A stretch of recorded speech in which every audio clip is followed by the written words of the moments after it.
Hello from the Heartland. My name is Jenna, and this is Smarter News. News when it matters and why it matters. Our Smarter series features unique people who help us think and live smarter. Let's start off with the basics, Holly. Where are you right now? Right now, I am in the north of Afghanistan in Mazar-i-Sharif. So it's one of the few major cities actually left standing in Afghanistan. So it's sort of right now it's fairly surrounded, but the situation is super calm, and the troops here sort of have a grip on at least the outskirts. So I'm not too worried. How long have you been in Afghanistan?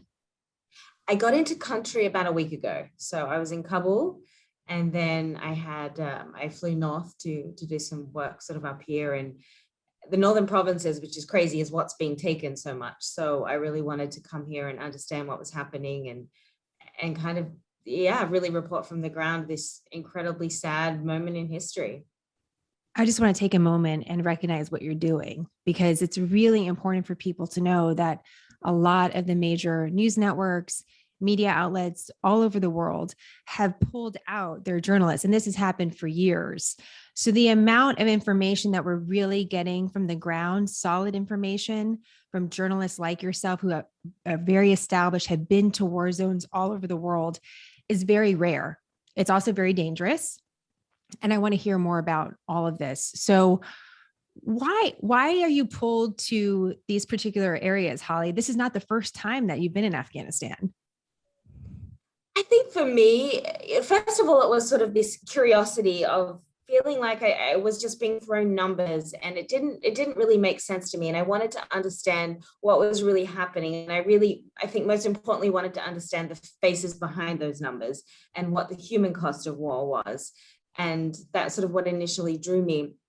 And then I think when I sort of started to do it a bit, I just found I was very calm in situations where most people weren't. And I felt very at home with people, and just really riveted by stories. I mean, they're just the most incredible stories of survival, Jenna. It's just women that have just done the most incredible things. They're feeding their children in a refugee camp, and they've got nothing. And it just really those are the stories that I always sort of wanted to tell as a journalist. And war, I think, really brings out the best in humanity and the worst in humanity. And that dichotomy just fascinated me. And I think after a while, you sort of become a lifeline for people in some way. And I recognize that in journalism, we're not policymakers, we're not lawmakers. We don't have the power to make these decisions that people in Washington, D.C. have. But for me, what I feel that I can do is bring some sense of justice to people, because these oftentimes are people that will never see justice for anything that happened to them. And having their story told and making sure that somebody still cared, that to me was what I wanted to do. And it matters to them. And if it matters to them, it matters to me, because it is a time when there aren't too many people here. And I really just feel very compelled not to abandon these people. My heart is racing as you're talking, because it's so important what you're saying. At the end of the day, all we all have is our own story. And being able to share that story as a journalist is one of the greatest privileges that we have. Tell us just a little bit about where you've been. I want to really focus on Afghanistan, but for some context to understand the work that you've done, can you just list off some of the places, some of the conflict areas that you've reported from in the past?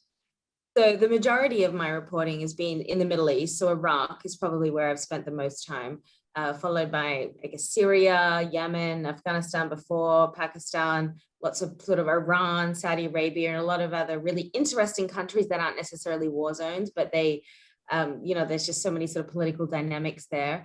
A little bit in Southeast Asia and Asia, Burma, sort of Thailand area. I covered that a couple of years ago. And then Latin America, so Colombia, Venezuela, and sort of Mexico, and through El Salvador has sort of been the area. And then a little bit in Africa, so Congo and Kenya. So kind of I'm imagining your passport right now. I know, right? With quite a few stamps. And where are you originally from, Holly? I'm originally from Australia. So all my family is still there. I was born there, and I came to the US just to study in 2006 and never went home. So I'm also an American now too. Well, we're glad to have you on all levels. So, with your experience in mind, how does what you're seeing now in Afghanistan compare or contrast to other conflict zones? What do you think is the most important thing that you're seeing on the ground right now that we should know? Okay, a couple of things. So when I got into country about a week ago, there was a very different mood in Kabul. I think people were still very sort of out there, very full of life. There were a lot of parties, restaurants are still full, and people weren't so pessimistic, I guess. And for me, it really just changed in the last 48 hours. It went from being very, not optimistic is the right word, but people didn't have that sense of fear. And I think really, especially in the north, and losing Herat last night, which fell to the Taliban, just in the last 12 hours, people have really, you can see the fear and you can feel the fear a lot more than previously.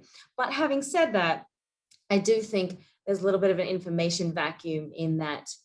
I mean, when I open up my Twitter, I actually just had to stop looking at it because it was just bombarded with just horror stories of Kabul is falling in 2 hours, and all this kind of stuff that was being recycled and retweeted, and it's actually just not true. Kabul is not falling tomorrow. It's not falling next week, and so I think there's this sort of very big hype that is happening, and it's actually having a really dangerous impact on the morale of the soldiers here. I just got back. I spent a bit of time at the SF base with the Afghan forces who are out every night on the front line. They're incredible fighters. They're incredibly well trained by the Americans, and they're incredible bunch of young men. And they said in the sort of the lower ranks and in the army that the sort of the media spin and everybody's kind of heightened fear for what's happening it's causing the soldiers to run away, and they're terrified, and he's really, they're all really trying to bring that morale back, because a lot of it, I do think, is sort of being a little bit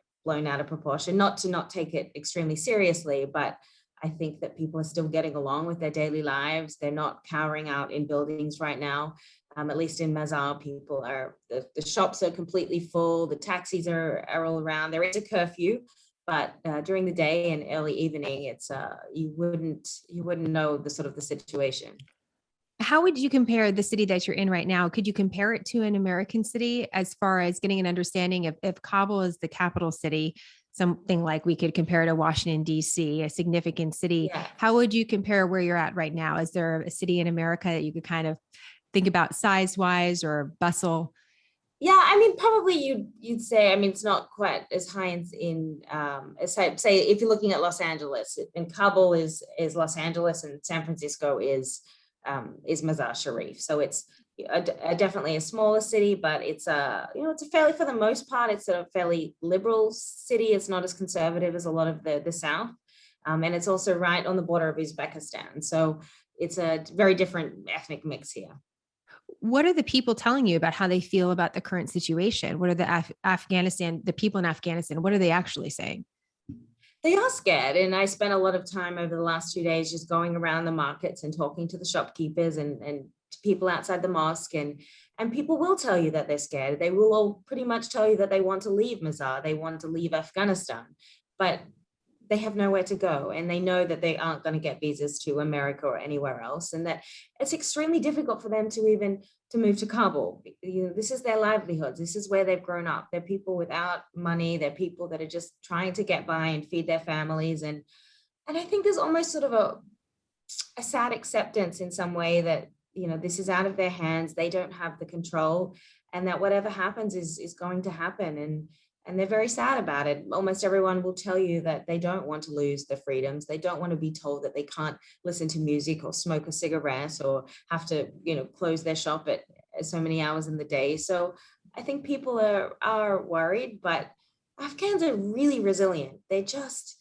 get on with it because they have no choice. So they're still out, they're still living their life as best they can because there is no other solution. They still have to provide for their families, and they're just soldiering through it at this point. Contrast that to the experience you had, I believe, a couple of days ago. You were in a refugee camp. You were saying that it was one of the most unique experiences that you've had, which says a lot for the experiences that you've had in the past. Just the conditions that were there, and what were people telling you there? Yeah, that was pretty horrific. So the people at that camp had all fled from the northern provinces near where I am now when the Taliban took over.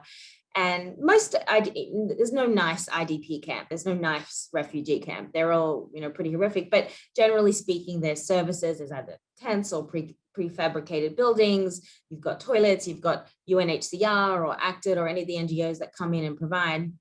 This is literally a park on the edge of Kabul, a government park. And when I say park, there's no grass. It's just dirt and a couple of trees. And it's really just a place all these people have had to converge because there is nowhere to go. A lot of people in Afghanistan will go to family. So when they are displaced, it's sort of part of the culture. So many people will be, living in a house and it's not that big of a deal. But these are really people that just don't even have family to go to. And so entire families are living just on the dirt, basically with a blanket or whatever they brought. Most people didn't even have time to take anything with them except the clothes on their back.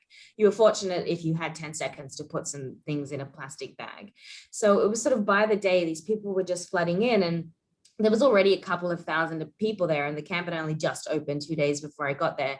And you could just see just cars and trucks, cars that had about 12 people jammed into them, just a tiny little Corolla with just people jammed into them that were coming to live there. And it was basically Kabul local people who were coming to donate food. There wasn't any formal structure for giving out any food. There wasn't toilets, and that's what I was asking a couple of volunteers. Like, this is a terrible situation for the women.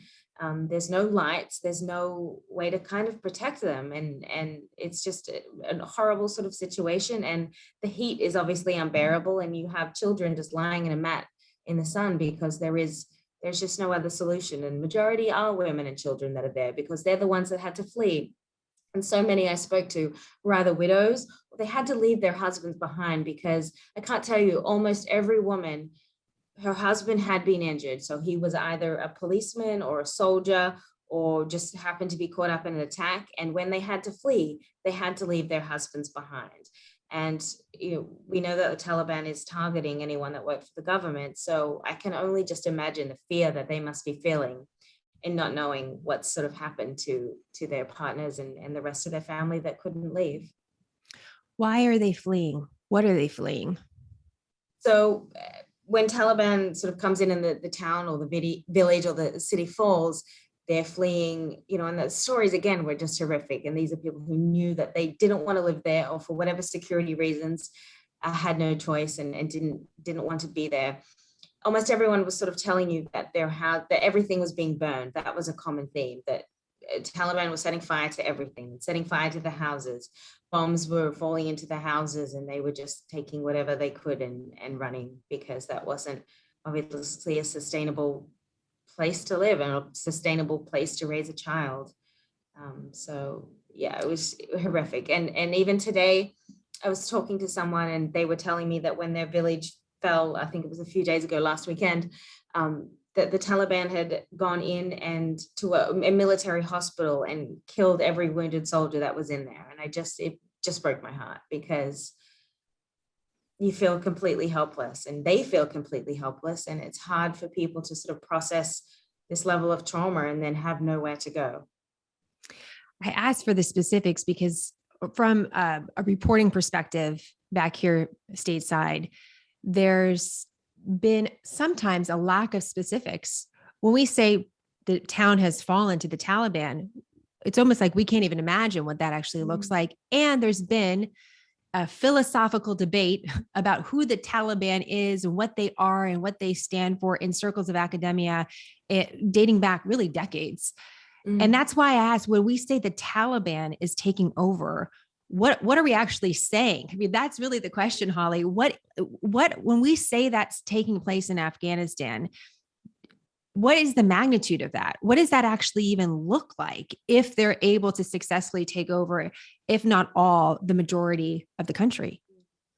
So when the Taliban will take over a village or a city, that means that the government forces either withdraw, if they're lucky, they'll be able to run away. If not, they'll be killed. They're sort of the first target. And the Taliban, they've been in power before. They know how to govern, they know how to run, and they already have their shadow people in place. So they'll already have a shadow governor or somebody that's going to then take over the government buildings, and they will run things just like they say, essentially like a caliphate, like an Islamic state is how they're running. Sharia law will immediately be implemented and life will go on. That's the other thing. It's not that the Taliban comes in and takes a village and the fighting necessarily continues inside. Once they've taken that village, which is when the heavy fighting is happening, once they've won, the fighting tends to simmer down unless the government forces are continuing to fight back. But then they sort of take over all the institutions, the schools, and essentially govern that place under Sharia law. There was a situation just 2 days ago where just outside of here, where a Taliban had taken a village and a woman had stepped outside her house. She was covered in a full burqa, and because she wasn't with a man, they killed her. So it's real, and I think this idea of thinking that the Taliban is somehow different than it was in the 90s or in 2000 is not quite right. And I think we're sort of seeing the same extreme Taliban, and it's terrifying for people because they've gotten used to this sense of freedom. The Taliban obviously shares some values with other groups like Al-Qaeda. And there are those that you'll speak to, and I've spoken to in my reporting, that will say, well, the Taliban is very different than Al-Qaeda. You'll speak to others that say, no, they're actually the same. They're actually exactly the same. And the reason why America even went in initially to Afghanistan was because the Taliban gave Al-Qaeda safe haven. We almost have to remind ourselves of that over and over again, of what it was, that part of this chapter. Have you heard anything about the presence of Al-Qaeda? Is that anything anyone's talking about? What should we know about that? Yeah, so my understanding of that is that Al-Qaeda still has a presence. It can be fairly interchangeable with the Taliban, but Al-Qaeda itself it's a very small group, probably around 400 fighters, and generally along the sort of Pakistan border area. But they still do exist in a small way. And also what is happening, and the soldiers are telling me they were finding so many IDs from Syria, from Iraq, from Somalia, from other war zones, fleeing ISIS defectors often are joining a lot of the terrorist groups there, and either the Taliban or an Al-Qaeda or an affiliate as well. So a lot of foreign fighters are kind of coming to the battlefield here as well, which is problematic, and they're sort of being able to replenish their losses fairly quickly. But Al-Qaeda is here, and it is still an ally of the Taliban. And I think that's a really confusing point for people because, what is the US going to do? How is the US going to trust the Taliban to say we aren't going to harbor any of these groups? And I think the fundamental difference is Afghanistan, a lot of Afghans will still refer to the Taliban as terrorists, but they aren't a designated terrorist organization in the US. And I think that is because to keep that open level of communication going. But I think one reason too is the Taliban, as it claims, really only has interest in the region. It doesn't have interest on plotting attacks necessarily on America. But something like Al-Qaeda is sort of why we tend to see that as a bigger boogeyman, because it openly says it has interest in attacks abroad.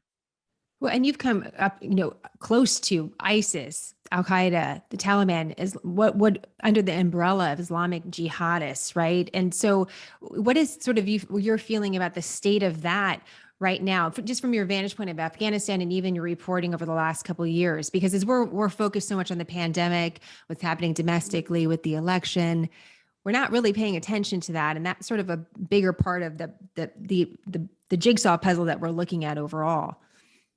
Do you mean with the Taliban, or do you mean sort of the Islamic State overall? Just overall. Yeah, just overall. If you could kind of just think about what, you've seen so much over the last few years. Is it still as strong as it's always been? Is that your sense? Is it the sense that really for right now that the strength is in with the Taliban because of their sort of political government structure that they're trying to set up in Afghanistan?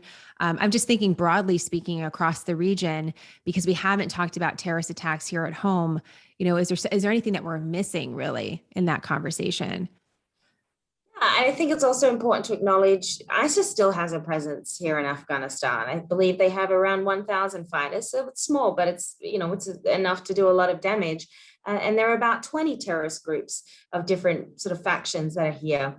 Most of them are affiliated with the Taliban. So this is definitely, it's not just the Taliban, it's sort of a breeding ground for a lot of extremism. And that's a problem. And I think also, as I mentioned earlier, a lot of people, al-Nusra, are fleeing and joining the terrorist groups here. So Afghanistan really is I think, a hotspot for that. And my question is, if the Taliban is in power, what control do we have about that? And how does that impact our own national security? Because it is a problem.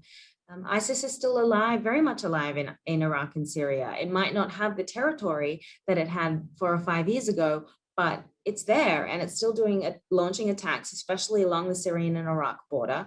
And that's, just because it recedes from the headlines doesn't mean that it isn't going on. I think we have such short attention spans now that we forget these things the second they fall from the limelight.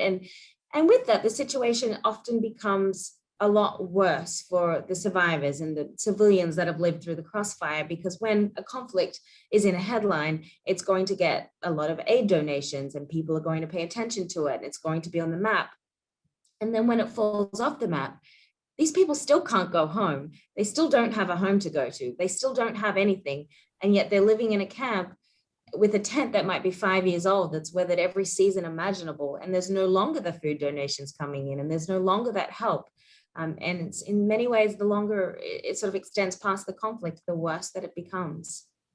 It's such an important point, because it's so easy to try to divide people. And we do this a lot, right? It's like the two groups. This is, the people for the Taliban and those against it, or these are for the Americans and against the Americans. But there's a lot of people just like us here in the United States that are just in the middle, that maybe doesn't have, like, they're just trying to live their lives, right? They're just trying to support their families. And they just happen to be born in Afghanistan when I just happened to be born in America. And what happens to them is you're right, a story we don't hear about. So can you tell us, let's just play out a scenario for someone, let's say a mother in her 30s with a couple kids, the turning of the tide back to the Taliban. What would that mean for her children? How can you kind of paint a picture of what that really means? That would mean that she basically is relegated to her home, and she can't come out. And even if she does come out, she always has to be accompanied by a man, and obviously in the full burqa as well. And she won't be able to work. She won't be able to get an education or go to school. She'll be very much an invisible person. I think for the men, the shops will still stay open, things will still function, but things have also become very strict in terms of dress. As I said, smoking and music and things that we just take for granted, they will be forbidden, and there'll be just life will be a lot harder. There won't be sort of the smiles and laughter that we see a lot here. And for little girls too, they're not going to get the education that they would have otherwise and that they deserve. They're going to be, if they do get some schooling, it'll probably be at a very strict Islamic madrasa, and it probably will end by the time they reach adolescence. And it's heartbreaking, and it's hard, because I think also a lot of people will say to me, but Afghans, they need to get up and they need to fight. And it's just hard for me to explain when you're in a situation where you're so exhausted. You've been at war for so long, and you've struggled your entire life to put food on the table, to feed your family. How are you just going to go up in the street and yell, oh, go away? They'll shoot you. It sounds easier on paper than what it is for people. I just think it's weariness, it's exhaustion, it's desperation that paved the way into the Taliban in the first place, because Afghanistan was at war for several years against the Soviets. And it's that same sense of just weariness that I think is opened the door to the Taliban again, because people, they can only fight for so long. And I think people just reached their threshold where they just no longer had that capacity to fight back anymore. And America obviously has invested trillions of dollars, but more importantly, lives that have been forever changed, either by the loss of a service member or the thousands, tens of thousands that now have permanent injuries from the war in Afghanistan. I'm thinking of a friend of ours, one of the few surviving quadruple amputees, no arms, no legs from his fighting multiple deployments to Afghanistan. So then there's that side too. And I'm sure many people are left with the question, what was it for if we're in this situation now? That's a very tough question. And it depends on which angle you're going to take on it, right? But I wonder, Hollie, from being all over the world, what you think about that. And what is the perception of America now in Afghanistan and the past 2 decades? It's funny. I was asking a lot of people over the last couple of days just on were they upset that America was leaving. And I would say 80% of the people just have a really deep love for America. They'll tell you the story about the time that they met the American soldier, or I think they felt this security blanket. There was a certain protection. And it's very rare, honestly, to find a negative story. And there are people that are very angry. I remember when I first walked into the big refugee camp outside of Kabul, a woman saw a couple of people they were photographing, clearly foreigners, and she just lost her mind. And it was actually heartbreaking because she was so upset that foreigners were there and trying to say the foreigners had to leave because that was the reason they were in this position. And so there are certainly people that are very emotional about that. But for the most part, people were just, they still have a love for America. And it's almost sad in a way that there were a couple of people that were sort of asking me today, would it be possible that America may not leave, that they might just change their mind, they might see what's happening and they might stay. And so I think that for them has been a little bit heartbreaking, but I don't think that there's sort of a sense of anti-Americanism at all here that I've experienced. But I also see it from, it's just a tough one, because there's a part of me that sees obviously that interventions don't work. But it's tough because you go in for a long time and it doesn't work. You go in and out, as we've seen a place like Libya, and that doesn't work. Or you don't do anything and that's still a choice. And then that doesn't really work. So it's so hard to sort of know what the right decision is. And I think most of the time, whenever there is a conflict, all decisions are bad. And we just have to try to pick whatever is less bad. And, in Afghanistan, I think there was some good, especially for women, who were able to make a lot of progress. And for a while, I really thought that it could stand on its own 2 feet. But being here now, there is a part of me that just feels really sad about them being abandoned. And I sort of hate to use that word, but that is sort of the feeling here. And if I could go back and say something more earlier this year, I would sort of say that even just a small contingency provides a security blanket to people. And I saw that a lot in Syria, actually. And this is sort of where my mind has kind of gone from being very supportive, obviously, of going into places and then thinking this doesn't work and we should completely stay out. But I think there is a middle ground, and the middle ground is that very small contingency. And I remember when I was in Syria, there was this sense of there was only 2,000 troops there, but they were a security blanket because the SDF and the Kurdish regions knew that while Americans were still there and they weren't doing the fighting, it was the Syrian people that were fighting. But while the Americans had a presence there, they felt very comfortable that Turkey wouldn't come in, that the Assad regime wouldn't come in, and that Russia wouldn't bomb them. So it was this, I thought it was very effective. And I think something like that could have really worked in Afghanistan as well, just that small presence as a security blanket.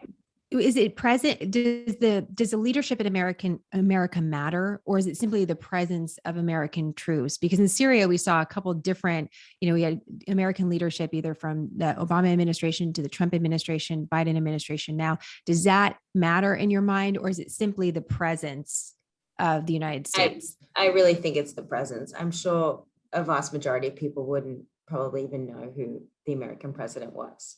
Mm-hmm. And that doesn't matter to them.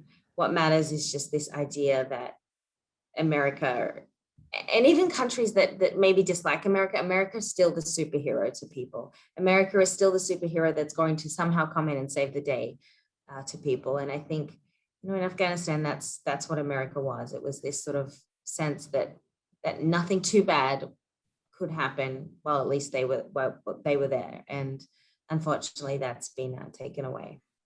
It's interesting to hear that perspective, because here at home, I don't know if we think about ourselves that way, and it's almost reassuring to know that that's still a part of our identity, even as we question sometimes our roles overseas or what, where the country is headed. What are the scenarios that you see, Hollie, for playing out in Afghanistan? Is there a scenario where the Taliban takes over the entire country? Is it a scenario where they take over parts or most of the country, but the Afghan government hangs on to Kabul? I mean, what are you seeing as what could potentially happen here? Right. I think it definitely potential that the Taliban can swoop. There's really only the three cities left, which is Mazar, Jalalabad, and Kabul. And of course, there are a lot of areas in between, but they're the 3 major cities that are still under government control. They could potentially take Kabul. I don't see it happening as quickly as everybody is sort of reporting. I think there are a lot of troops there. The government has all its sources there, and people are not just going to open the door to the Taliban in Kabul. It's a big city. I don't see that happening immediately, but it could definitely happen. And especially if Mazar and Jalalabad were to fall, that would just be a huge blow to morale, especially. But as I said, tonight I was with the Afghan SF, and they're really very much planning not only to continue defending, but they are in the process of figuring out how they are going to launch offensives to start taking back the places that they've lost over the last couple of weeks. So it's not just that they're going to run away and hide. They are working to, and they're keeping really strong to the fact that if they can get the air power, and that's a really big thing to them, is maintaining that the air power that the US has given them, they feel very confident. It's not going to happen overnight. It's not going to happen anytime soon, but they are going to work on taking those places back, and they aren't going to give up on it completely. So we can just stay optimistic that that is also an option, although it does appear increasingly grim.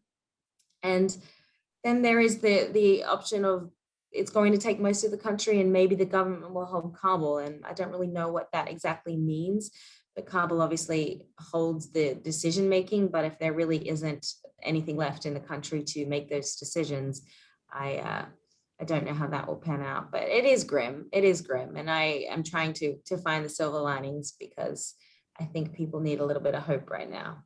Well, it's good to hear the voices also from those taking arms for their country, the Afghanistan soldiers, and they're risking their lives in hypercolor. I mean, they are putting their whole lives out there. And certainly right now, the stakes could not be higher for them. So it's nice to be able to hear about their courageousness, that they're standing up against the forces of evil, really.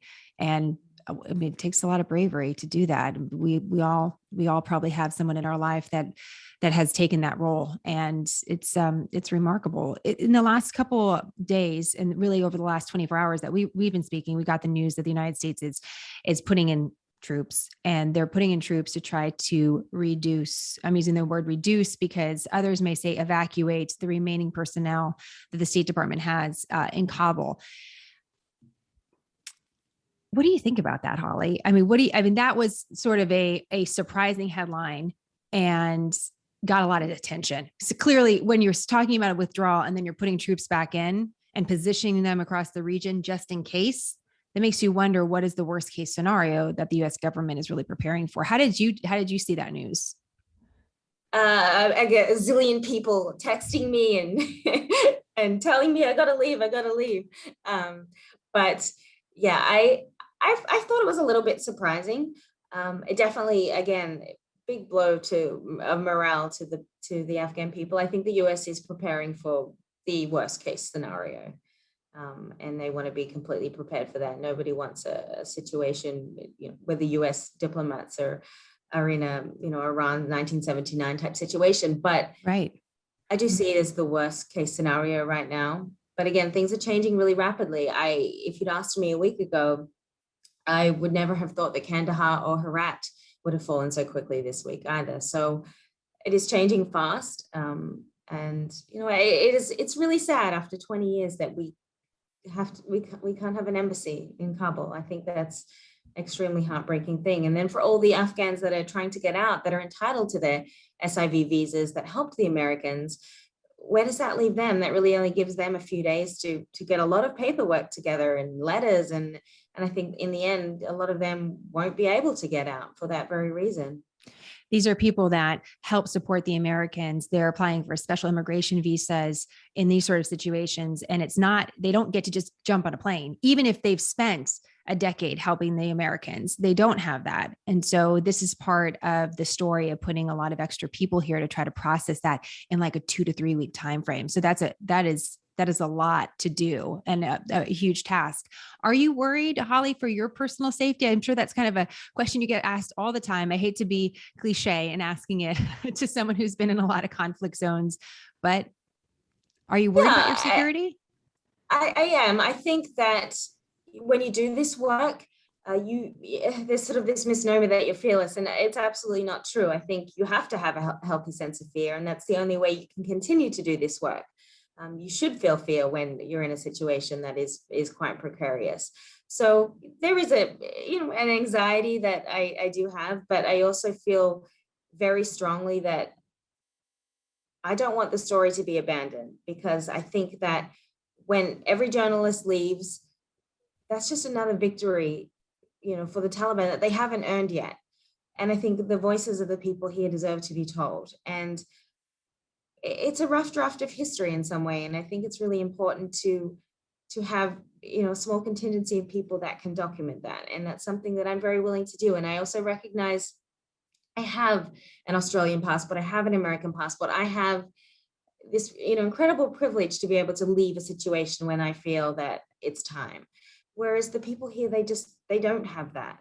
And to me, they're the real brave ones. They're the ones who have no other choice but to face it and live through whatever is going to happen. So, I just in awe of them. But yeah, I think you definitely have to be on your toes and have a healthy sense of when it's time, how far you can push that limit, and what risk that you're willing to take. What's your plan right now? I have no plans to leave right now. I am very much staying to tell these stories. I will be in Mazar for a few more days doing some work, and then back to Kabul, and I will reassess when I get back. But right now, I feel confident in the security situation, and I'll just continue to reassess that as I go. The power of what you're saying, I just want to again emphasize, when we're talking to policymakers, when we're talking to people in think tanks, when we're talking to analysts, to fellows, they can have extraordinarily interesting things to say about all parts of the world. I depend on them for my reporting. I'm grateful for their work and their resources. But I think it's also really important for our audience to know that a lot of the policymakers that are creating policies for places like Afghanistan and Iran, for example, Syria, have actually never been on the ground there. It's just a fact. This is just a fact. And if they have it on the ground, it's been a very limited capacity. So what you're saying about being able to see things up close and tell the stories is so profound. I always ask people this at the end of our interviews, because we are Smarter News. I ask what is the one thing that you could pass along to someone listening to your story and this story of what we're trying to tell in Afghanistan? What would you say is the one thing just to consider to make ourselves a little bit more smarter, more equipped on this topic? At the end of the day, the common thread, I think, when it comes to covering any conflict is 4 words that my grandmother taught me, which is, "You are not alone."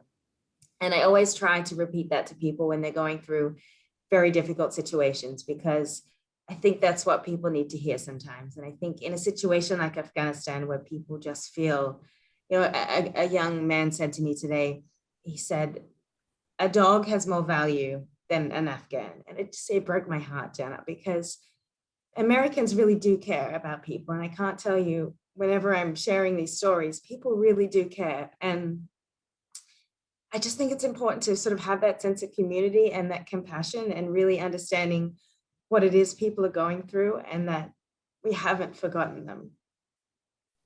Well, you've done us a great honor to share their stories today. And one of the things that I'm really trying to do in Smarter News is, there was always a feeling amongst those in power in media that, the American people, they're not really that interested in foreign policy. And I could not disagree more with that. I think every family is interested in foreign policy, because foreign policy is personal in so many ways. So thank you, Hollie, this is a huge honor. We're able to speak to someone in Afghanistan, spend this time with you. I'm so grateful. And we're going to continue to follow you as much as we can and highlight your work, because it's incredible. And I'm so grateful that you're out there. And I, of course, want you to stay safe, because I'm a mother and I can't help but say that to you. Thank please you. stay I safe, really Hollie. I'll be appreciate it. thinking about you. But I really appreciate the work, and I really appreciate the time. Thank you so much. Quick, concise, nonpartisan, Smarter News, a refuge from the storm. I'm Jenna. Thank you for choosing Smarter.